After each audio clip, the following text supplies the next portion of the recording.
नमस्कार, स्वागत है आप सभी का हमारे चैनल पर। आज हम सुनेंगे योगिनी एकादशी की व्रत कथा। योगिनी एकादशी को आषाढ़ कृष्ण पक्ष की एकादशी कहते हैं। एक बार धर्मराज युधिष्ठिर ने भगवान श्री कृष्ण से इस एकादशी व्रत के महत्व को और पूजा विधि के बारे में बताने का आग्रह किया। तब भगवान श्री कृष्ण ने युधिष्ठिर से कहा, आषाढ़ कृष्ण पक्ष की एकादशी को योगिनी एकादशी कहते हैं। योगिनी एकादशी का व्रत रखने वाले को समस्त पापों से मुक्ति मिल जाती है। वह स्वर्ग में स्थान प्राप्त करता है। उसे 80,000 ब्राह्मणों को भोजन कराने का पुण्य प्राप्त होता है। तो मैं पुराणों में वर्णित योगिनी एकादशी की व्रत की कथा कहता हूँ। तो आइए सुनते हैं योगिनी एकादशी व्रत की कथा। भगवान श्री कृष्ण ने योगिनी एकादशी की व्रत कथा कुछ इस तरीके से सुनाई। स्वर्ग के अलकापुरी में कुबेर नाम का एक राजा था। वह शिव भक्त था। नियम पूर्वक वह हर रोज महादेव की पूजा करता था। हेम नाम का एक माली शिव पूजा के लिए उसे फूल दिया करता था। हेम की पत्नी थी विशालाक्षी।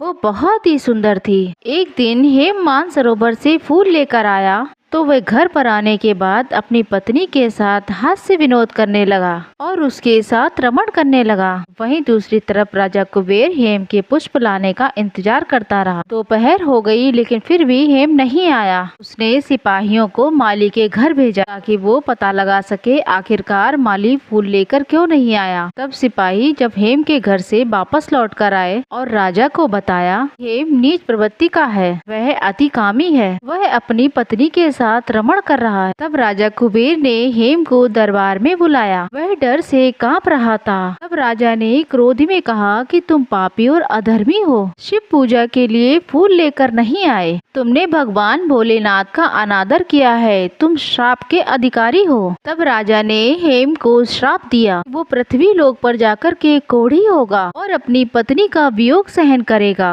श्राप के कारण यहाँ पर हेम फौरन ही धरती पर गिर गया। उसके पूरे शरीर में सफेद कोढ़ हो गया। तब उसकी पत्नी भी कहीं गायब हो गई। धरती पर उसने बहुत से दुख भोगे। जंगल में वो बिना भोजन और पानी के भटकता रहा। रात में वो सो नहीं पाता था। शिव की कृपा से यहाँ पर उसे पिछले जन्म की बातें याद आईं। एक दिन वो मार्कंडे ऋषि के आश्रम में जा पहुँचा। उसने मार्कंडे ऋषि के पैर पकड़ लिए और अपनी पूरी कहानी उन्हें सुनाई। मार्कंडे ऋषि ने बताया कि वो उसे एक व्रत के बारे में बता रहे हैं। अगर वो व्रत वो कर लेता है तो उसका उद्धार हो सकता है। उन्होंने कहा, अगर तुम आषाढ़ कृष्ण पक्ष की एकादशी तिथि का व्रत करोगे तो तुम पाप मुक्त हो जाओगे। हेम ने मार्कंडे ऋषि को प्रणाम किया और फिर वहाँ से चला गया। जब आषाढ़ में कृष्ण पक्ष की एकादशी आई तो उसने ऋषि के द्वारा बताई गई विधि के अनुसार व्रत किया।